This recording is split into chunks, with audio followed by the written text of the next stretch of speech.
তো এবার ছেলেটা তাকাইছে, তাকাইয়া চোখ না ফিরাইয়া আসমানের দিকে তাকাইয়া মুসলিম ছেলেটা জবান দিয়ে বলে ফেলেছে আলহামদুলিল্লাহ। এখন মুসলমানরা বলতেছে কিরে আলহামদুলিল্লাহ বলি কি লিগা? ডাক দিয়ে বলে বন্ধুরা তোরা ভেবেছিস আমি ওর সৌন্দর্য দেখে বিমোহিত হয়ে গিয়েছি, আমি কেউ কর্তব্যবিমূঢ় অবস্থায় পড়েছি, আমি দেওয়ানা হয়েছি? না না না না না না না না না, আমি ওর সৌন্দর্য দেখিয়া মাত্রই আমার আল্লাহকে স্মরণ করেছি। আমি নিয়মিত কোরআন তেলাওয়াত করি, ওই কোরআন তেলাওয়াত করতে গিয়ে যখনই সূরা ইউসুফ তেলাওয়াত করেছি, ওই সূরা ইউসুফের মধ্যে আমার আল্লাহ বলে দিয়েছেন আহসানাল কাসাস, যেই ঘটনাকে আল্লাহ নিজে বলেছেন উত্তম ঘটনা, বড় আশ্চর্যজনক ঘটনা, ওই সূরা ইউসুফের মধ্যে আমি তেলাওয়াত করতে যাইয়া আমি তরজমা এবং তাফসীর পড়েছি, ইউসুফ আলাইহিস সালামের ঘটনা পড়েছি।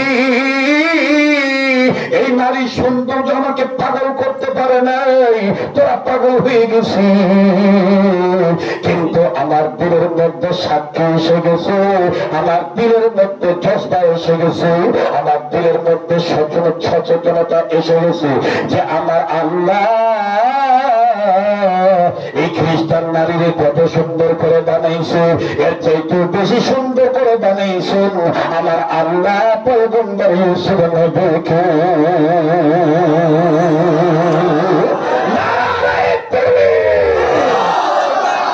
এই বেটি তো কি সুন্দর, এর চাইতে আরো বেশি সুন্দর ছিল পয়গম্বর ইউসুফ।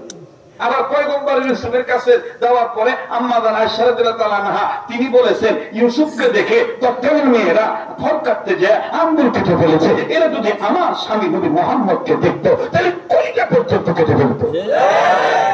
এমনি কবি বলেন নাই আরব দেশে কাবার পাশে মানব সেনা মানব এসেছে, ওকে এসেছে রাসূল এসেছে, ওকে এসেছে হাবিব এসেছে, রাসূল এসেছে নবী এসেছে। জঙ্গলার জানোয়ার খাবার পেয়ে খুশিতে না তোমারা, ঠিক না? জঙ্গলার জানোয়ার খাবার পেয়ে খুশিতে না তোমারা, আকাশের ফেরেশতা কুল নবীর খবর পেয়ে কোলাকুলিতে আত্মহারা। নবী জন্ম হয়েছে, নবী আইছে, এক ফেরেশতা প্রথম আসমানের ফেরেশতা দ্বিতীয় আসমানের ফেরেশতারে ডাকিয়া কয় আহেন কাকাবা আহেন বা অমুক তমুক আল্লাহর সৃষ্টি, আহেন কোলাকুলি করে বুকের লগে বুক মিলে কি লিগা? কয় রহমতে আলমকে, রহমতে আলমকে, রহমাতুল আলামিনকে রব্বুল আলামিন দুনিয়াতে পাঠিয়ে দিয়েছে। সুবহানাল্লাহ বলে। ওই ইউসুফের চাইতে বিশ্বনবী আরো সুন্দর ছিলেন, সময় স্বল্পতার কারণে আমি ওই দিকে যাইতে পারতেছি না। আমি যেটা মূল বলতে চাই, মূল কথাটাই যাই, কোরআনের কাছে আসলে জিরোকে আল্লাহ হিরো বানায় দেয়, এই কথাটা বোঝাবার জন্য কষ্ট হচ্ছে আপনাদের?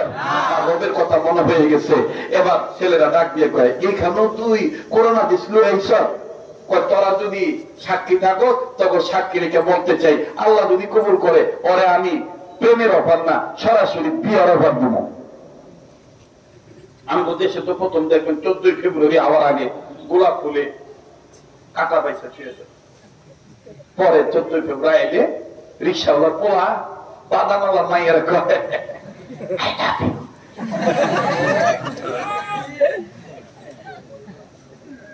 রাগ করবা বলছে ভাই, আল্লাহ হেফাজত করুন। তো এইবার সরাসরি যায় কইছে আমি তোমাকে বিবাহের প্রস্তাব দিচ্ছি। মেয়েটা বলতেছে তুমি কি ভুলে গেছো তুমি মুসলমান, আমি খ্রিস্টান। ছেলেটা বলতেছে আমার আল্লাহ যদি কবুল করে তোমার মা বাপকেও আমি বুঝিয়ে বলবো, প্রয়োজন বোধে আমি তোমাকে ইমানের দাওয়াত দিয়ে মুসলমান দাঁড়িয়ে নিয়ে বিবাহ করবো। সুবহানাল্লাহ বলো।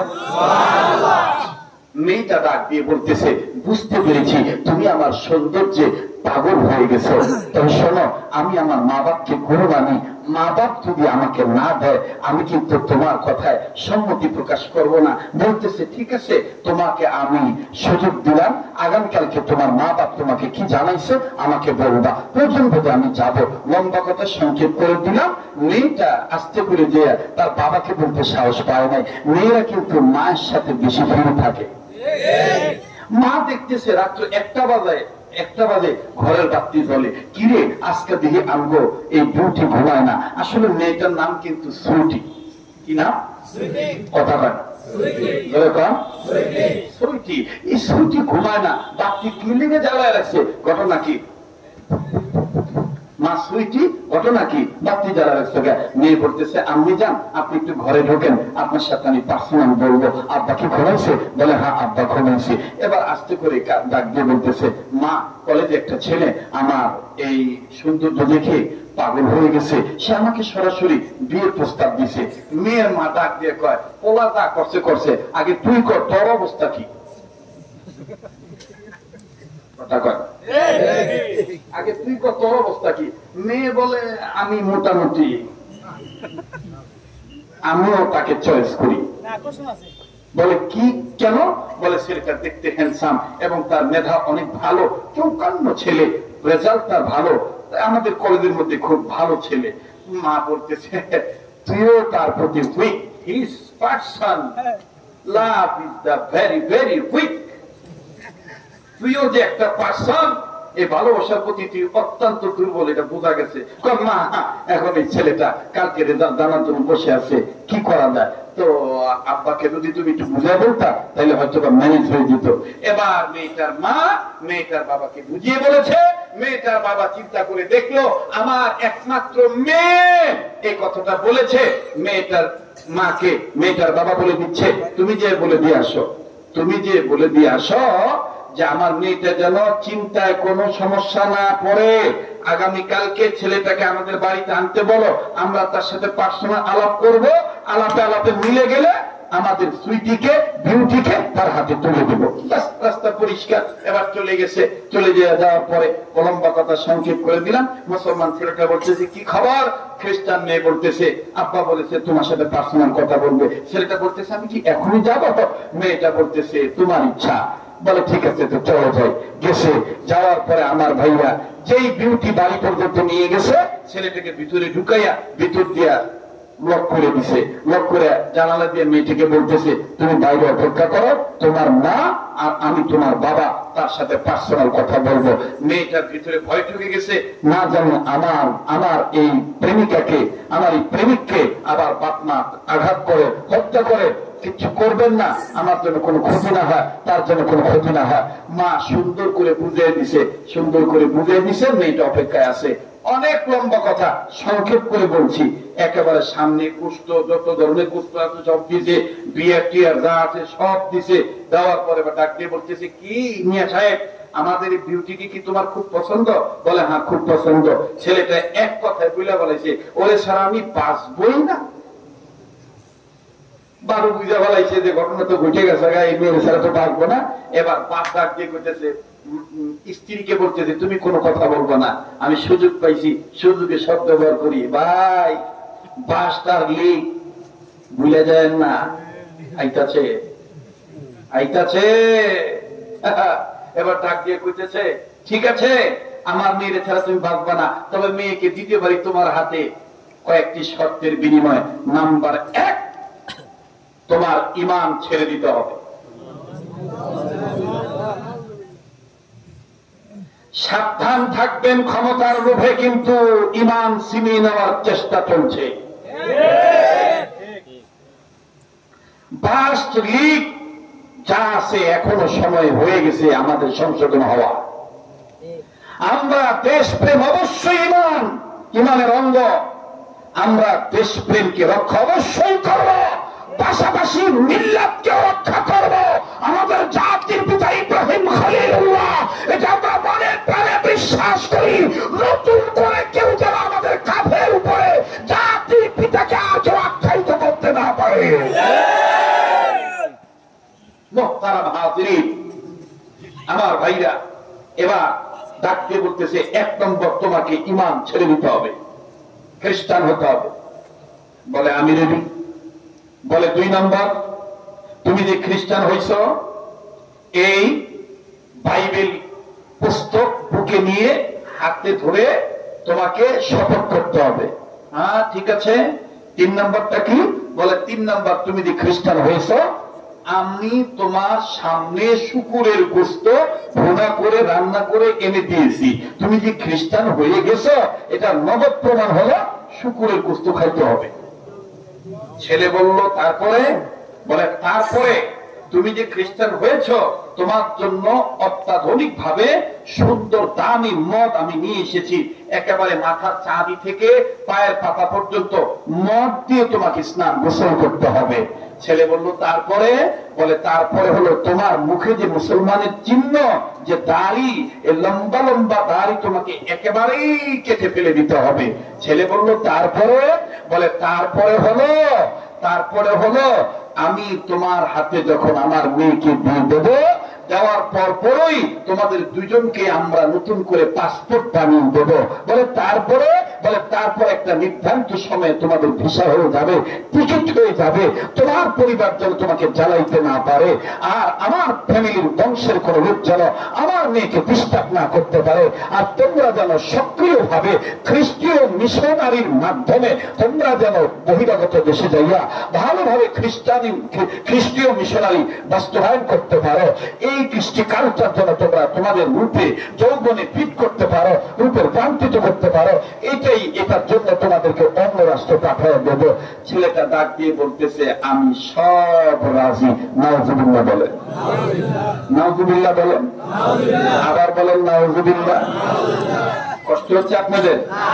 সব মেনে নিছে, খ্রিস্টান হয়ে গেছে, বিয়ে হয়ে গেছে, এবার নির্ধারিত সময়ে পাসপোর্টও রেডি, ভিসাও রেডি, টিকিট কনফার্ম। তবে যাওয়ার আগ মুহূর্তে মেয়েটা বলতেছে তোমার কোন মাল সামান আছে?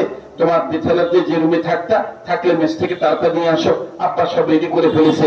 ছেলেটা চলে গেছে। বলে আমি বেচারার মানুষ ছিলাম, আমার তেমন কিছু নাই, কয়েকটা শার্ট, কয়েকটা প্যান্ট আর সামান্য কিছু। আমার ভাই একটু ধৈর্য ধরেন please, the good news comes slowly, innallaha yuhibbus sabirin, innallaha ma'as sabirin।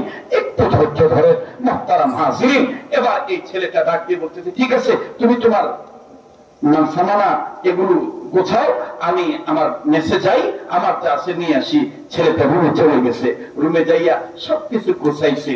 কিন্তু এই ছেলেটা মুসলিম থাকা অবস্থায় প্রতিদিন প্রতিদিন প্রতিদিন একটু একটু করে কোরআন তেলাওয়াত করত। আমার ভাইরা, আল্লাহ কি মেহেরবানি, ওই দিন যেই দিন সে চলে গেছে মেয়েটার বাবার কাছে, ওই দিনে সকালবেলা সে এই আয়াতটা পড়েছিল, ইয়া আইয়ুহান নাসু ক্বাদ জাআকুম বুরহানুম মির রাব্বিকুম। অকাট্য দলিল আমি রবের পক্ষ থেকে পাঠাইছি। আমার ভাইরা, এখন এই ছেলেটা সব গোছাইয়া দেখতেছে কিছু ছাড়া পড়লো কিনা বা কিছু রেখে গেলাম কিনা। ঘরের পশ্চিম কর্নারে কোরআন শরীফ তাকের উপর রাখা, পর্দাটা সরে দেখে কোরআন শরীফটা রাখা। আমার বন্ধুগণ, কোরআন দেখে ছেলেটা থমকে দাঁড়াইলো, দাঁড়ায় ডাক দিয়ে বলতেছে তোমাকে আমি এখন আর ধরতেও পারবো না, বুঝতেও পারবো না। আমি তো আর মুসলমান নাই। সে বলতেছে কোরআনকে। এখন বলেন তো দেখি, কোরআন জব দিতে পারে কি পারে না? আস্তে কথা কয়, বলেন পারে কি পারে না? আবার বলেন পারে কি পারে না? এই ছেলেটা বলতেছে, ওদিক থেকে কোরআনের আওয়াজ আসতেছে, ওয়ানাজ্জালনা আলাইকাল কিতাবা তিবয়ানান লিকুল্লি শাই। তুমি যে বিষয়টা নিয়ে আমাকে সমস্যা মনে করতেছো, আমাকে নিয়ে যাও, সমাধান পেয়ে যাইবা। আরে কথা কয় না, আমাকে নিয়ে যাও, তুমি তুমি সমাধান পেয়ে যাইবা। আরে মিয়া ভাই, আপনি লাউ গাছ লাগাইছেন, এখন আম গাছের রিপোর্ট হয় হুজুর নারকেল ধরে, মাগার নারকেল ঠিকই হয়, কিন্তু আটকার নারকেলের আগা পুছে জায়গা, গোড়ও পুছে জায়গা, বৃক্ষে পাতা হয়ে থাকে, পানি পাই না। হুজুর লাউ লাগাই, মাগার লাউ ধরে ঠিকই, কিন্তু গোড়াও জায়গা, আগাও জায়গা, লাউ ডুবাচ্ছি কোন হয়। হুজুর গড়ের তিন দূরে জায়গায় থাকবার পারি না। তাফসীরে মাসারি খোলেন, তাফসীরে মাসিদি খোলেন, তাফসীরে বায়ানুল কোরআন খোলেন, বেশি দূরে যাওয়া লাগবে না। সাদাসাব রহমাতুল্লাহি আলাইহি রেখে যাওয়া তাফসীরে হাক্কানি খোলেন, আল্লামা শামসুল হক ফরিদপুরি রহমাতুল্লাহি আলাইহি সহ একের অধিক মুতাবার মুহাদ্দিকিন মুফাসসিরিন کرامগণ একমত হয়ে বলেছেন, কোরআন এমন একটা কিতাব, এই কোরআনুল কারীমে তুমি এমন কোন বিষয়ের সমস্যার সমাধান যে পাবা না তা না, কোরআনে সব আল্লাহ বলে দিয়েছে খুলে খুলে। সুবহানাল্লাহ। তো বলতেছে আমাকে নিয়ে যাও, তোমার যে সাময়িক সমস্যা এটা সমাধান হয়ে যাবে। সে নিয়ে নিয়েছে, আমার ভাই এবার আস্তে করে নিছে। হাজার হইলো তো পূর্বে মুসলমান ছিল, কাপড় সুন্দর করে মোটা করে ধরে কোরআন শরীফ এভাবে নিয়ে ব্যাগের ভিতর গোপনে করে নিছে। কষ্ট হচ্ছে আপনাদের? গোপনে নিয়ে গেছে, কিন্তু বিবিকে জানায় নাই, বিবিকে জানায় নাই। বিবিকে না জানে চলে গেছে খ্রিস্টান দেশে। খ্রিস্টান দেশে যাইয়া আলমারির এক কর্নারে, যেখানে আয়না দেখে, অর্থাৎ ড্রেসআপ যেখানে করবে, ওই সাইড কর্নারে একটা জায়গায় কোরআনকে লুকায়িত ভাবে রাখছে। নিয়ত করছে প্রতিদিন অফিসে যাওয়ার সময় আমি কোরআন পড়তে না পারি, দেখতে তো পারবো। এই জন্য হযরত হাকিমুল উম্মত আশরাফ আলী থানভী রাহমাতুল্লাহ রাখছে, আল্লাহ তো চোখ দিয়া কোন বান্দা যদি মহাব্বতের নজরে চারটা জিনিস দেখে, আল্লাহ গুনাহ মাফ করে দেয়, নেকি দান করে দেয়, চেহারার নূর বাড়ে, রিজিকের অভাব দূর হয়ে যায়, হ্যাঁ, কঠিন রূপ থেকে আল্লাহ হেফাজত করে। চারটা জিনিস, নাম্বার 1 কালামুল, নাম্বার 1 কাবাফর বাইতুল্লাহ, নাম্বার 2 কোরআনুল কারীম কালামুল্লাহ, নাম্বার 3 হক্কানি রব্বানি উলামায়ে কেরাম বলি আল্লাহ, নাম্বার 4 আপন মা আর বাবার চেহারার দিকে তাকাই। একটু জোরে বলেন না সুবহানাল্লাহ, আরেকবার জোরে কোন সুবহানাল্লাহ। আহারে ভাই, আজকের এই জুমার রাত্র আমি জানি না কার মা নাই, আমি জানি না কার বাবা নাই, আমি জানি না এই ময়দানে কে বাবাকে অসুস্থ অবস্থায় রেখে আসছে, আমি জানি না এই ময়দানে কে মা হারা অবস্থায় আছে, কার মা অসুস্থ। ভাই, পৃথিবীতে কোন দিকে তাকাইলে মায়া লাগে না, কিন্তু মায়ের চেহারার দিকে তাকাইলে দেখবেন আলাদা পিস অফ মাইন্ড, আত্মপ্রশান্তি লাভ হয়ে যায়। মা, বলেন না কে? আবার বলেন না কে? আরেকবার বলেন কে? মা। আল্লাহ রাসূলের কাছে একজন আনসার রাসূলকে বলতেছেন, ইয়া রাসূলুল্লাহ, আমার মা অসুস্থ, দোয়া করেন। আল্লাহ রাসূল দোয়া করলেন সত্য, কিন্তু চোখের পানি ঝর্ণার মতন ছেড়ে দিয়ে কাঁদলেন। আনসার বলতেছেন, ইয়া রাসূলুল্লাহ, মায়ের কথা বলাতে আপনি কষ্ট পাইলেন? রাসূল বলতেছেন, তোমার মা বেঁচে আছে, তুমি যখন তোমার মায়ের জন্য দোয়া চেয়েছো তখন আমার মা মনের কথা মনে হয়ে গেছে, এই জন্য কেঁদে দিয়েছি। আমার বন্ধুগণ, আমার ভাইরা, এই ছেলেটা বলতেছে পড়তে না পারি, দেখতে তো পারবো, এমনি তো নজর দিতে পারবো। প্রতিদিন যায়, প্রতিদিন দেখে, অফিসে যাওয়ার সময় দেখে, আবার আসলে এক ঝলক দেখে। একদিন হঠাৎ করে 2-3 মাস পরে এই বুটি যখন ঘর পরিষ্কার করতে গেছে, কর্নারে কোরআন শরীফ দেখছে, সাংঘাতিক খারাপ অবস্থা। মার কাছে ফোন দিয়েছে, আব্বা, মা এই অবস্থা। খ্রিস্টান বাপ মা বলে দিয়েছে, শিগগিরই এই ঘর থেকে কোরআন শরীফ ফেলে দিয়া। মেয়েটা টাকা খরচ করে ডাস্টবিনে কোরআন শরীফ ফেলে দিয়ে আসছে। ছেলেটা অফিস ছুটি হওয়ার পর নির্ধারিত প্রতিদিনের সময়, প্রতিদিনের ন্যায় ওই দিন আসছে, পর্দা সরাইছে, জায়গা আছে, কোরআন নাই। ব্যাপার কি, কোরআন গেল কই? বিউটি ডাক দিয়ে, কি তালাশ করতেছো? বলে, আমি এখানে তোমাকে না জানে কোরআন শরীফ এনে রেখে দিয়েছিলাম, আমি তো এটাকে পড়ি নাই, আমি শুধু দেখতাম। বিউটি বলতেছে, আমি এটাকে দূরে ডাস্টবিনে ফেলে দিয়ে আসছি। ছেলেটা আধাটা জামা খুলেছিল, আধাটা পরম অবস্থায় ছিল, মানে বোতাম কিছু খুলছে আর কিছু লাগানো ছিল। এই ছেলে এই অবস্থায় জুতা ধুয়ে তোর মারছে ডাস্টবিনের দিকে, ডাক দিয়ে বলতেছে, আর শোনো শোনো শোনো, ডাস্টবিন কত নম্বর ডাস্টবিনে সেটা জানবো না? বলে, হ্যাঁ হ্যাঁ বলো বলো। বলে, এত নম্বর ডাস্টবিনে। যাইতে যাইতে যাইতে যাইতে যে দেখে ডাস্টবিন পুরা স্তূপ ময়লাতে ভরে গেছে, কোথাও কোরআন শরীফ নাই। ছেলেটা সেখানে কাঁদতেছে আর বলতেছে, আমার কারণে কোরআনের অবস্থা, এই ময়লার ভিতরে কোরআন শরীফ আছে। আমার ভাইরা, যারা আমাদের সিটি কর্পোরেশনের লোকেরা ময়লার গাড়ি নিয়ে আসে, এরকম গাড়ি লোক ডাক দিয়ে বলতেছে, তুমি কেন কাটতেছ, তুমি কি তালাশ করতেছ? বলে এখানে আমার ওয়াইফ একটা কোরআন শরীফ ফেলে রেখে গেছে। লোকটা ডাক দিয়ে বলতেছে, ফেলে রেখেছে আমি দেখেছি, তবে ওই জায়গা বরাবর এখনো ময়লা যায় নাই, হয়তো ময়লার রস গেছে। ওই কর্নারটায় দেখো। এই ছেলেটা আস্তে করে যে দেখে, এই নব্য খ্রিস্টান হওয়া ছেলেটা কর্নারে যে দেখে ময়লার স্তূপের মধ্যে না, ময়লার একেবারে পানির মধ্যে স্বেচ্ছিত অবস্থা কোরআন শরীফটা পড়ে আছে। এই ছেলেটার সাথে সাথে জামা খুলে, আমার বন্ধুগণ জামা দিয়ে এই কোরআন শরীফটা তুলছে, তুলে কোরআনের গায়ে ময়লা সাফ করতেছে। এদিক দিয়ে কোরআন আল্লাহকে বলতেছে, আল্লাহ আমি ওকে বলেছিলাম তুমি যে সাময়িক সমস্যা মনে করে নিচ্ছ না, আমাকে নিয়ে যাও, সমস্যা হবে সমাধান পেয়ে যাইবা। ও আল্লাহ, দুনিয়ার সৌন্দর্যের প্রলোভনে পড়ে সে ঈমান ছেড়ে দিয়েছে, কলবে ময়লা জমে গেছে। ও আল্লাহ, এখন আমার সংস্পর্শে থাকার কারণে তোমার দয়ায় আল্লাহ আমার গায়ে ময়লা লেগেছে, তার দামি কাপড় দিয়ে আমার গায়ের ময়লা সাফ করতেছে। আল্লাহ দাও না তার অঙ্গ প্রত্যঙ্গের জাহের বাতেন সব জায়গার ময়লা তুমি পরিষ্কার করে দাও না আল্লাহ, আমার হারানো ঈমানটাকে দিয়ে দাও না আল্লাহ। এইভাবে কোরআন বলতেছে। আমার বন্ধুগণ, ছেলেটা কোরআন শরীফ পরিষ্কার করে নিয়ে বাড়িতে চলে গেছে। বাড়িতে যখন গেছে, খ্রিস্টান মেয়ে বলতেছে, দাঁড়াও, হয় কোরআন শরীফ থাকবো না হয় আমি থাকবো, বাবা মার সিদ্ধান্ত, তুমি কোরআন নিয়ে ভিতরে ঢুকতে পারবে না। ছেলেটা বলতেছে, তোমার মা বাপকে তুমি জানিয়ে দাও, আমি তোমাকে পাওয়ার আশায় খোদার কোরআনকে বৃদ্ধাঙ্গুলি দেখাইছিলাম, কিন্তু আজকে তোমার বাপ মা এই কোরআনকে সহ্য করতে পারতেছে না। তোমার বাপ মাকে বলে দাও, তোমার ধর্মকে, তোমাকে, তোমার সৌন্দর্যকে, তোমার বাবা মাকে কোরআনের সৌন্দর্যের পাগল হইয়া আমি বৃদ্ধাঙ্গুলি দেখাইলাম। আল্লাহ তাকে সারা দিয়েছি, আল্লাহ আল্লাহর কাছে ফিরে আসলাম। বুরহানুন মির রাব্বিকুম, রবের পক্ষ থেকে